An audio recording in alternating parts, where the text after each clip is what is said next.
ఏపీలో bird flu కలకలం నేపథ్యంలో ఏపీ సర్కార్ అలర్ట్ అయింది. రాష్ట్రంలో 2-3 జిల్లాల్లో కోళ్లకు వ్యాపించిన బర్డ్ ఫ్లూ వ్యాధిని నివారించేందుకు ప్రభుత్వం కట్టుదిట్టమైన చర్యలు తీసుకుంటుంది.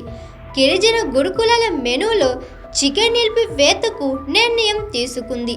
తదుపరి ఉత్తర్వులు ఇచ్చే వరకు గురుకులాలు, ఈఎంఆర్ స్కూళ్లకు చికెన్ నిలిపివేశారు.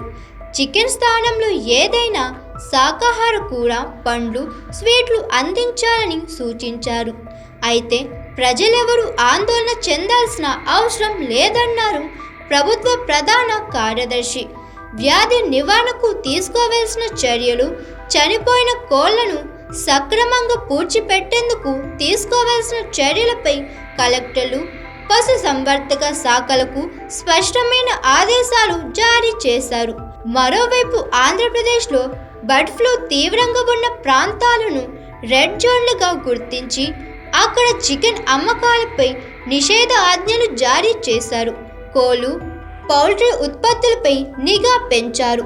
తాజాగా కర్నూలు జిల్లా నర్సింగరావుపేటలో బర్డ్ ఫ్లూ నిర్ధారణ కావడంతో పౌల్ట్రీ యజమానులను అప్రమత్తం చేశారు అధికారులు.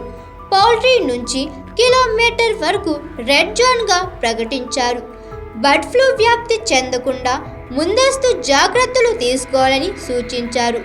రెడ్ జోన్ పరిధిలో కోళ్లు, గుడ్ల అమ్మకాలపై నిషేధం విధించారు. చుట్టూ 10 కిలోమీటర్ల వరకు సర్వే చేయాలని నిర్ణయం తీసుకున్నారు. పలు చికెన్ సెంటర్లపై అధికారులు తనిఖీలు చేశారు.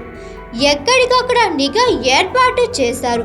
వారం రోజుల పాటు గుడ్లు, చికెన్పై నిషేధం విధించారు. ఇదిలా ఉంటే బర్డ్ ఫ్లూ ఒకవేళ మనుషులకు సోకితే లక్షణాలు ఇలా ఉంటాయని డాక్టర్లు చెప్పారు. జ్వరం వచ్చి శరీర ఉష్ణోగ్రత గణనీయంగా పెరుగుతుంది. తీవ్రమైన గొంతు నొప్పి, పొడిదొగ్గు రావచ్చు. తలనొప్పి మరియు అలసటగా ఉంటుంది.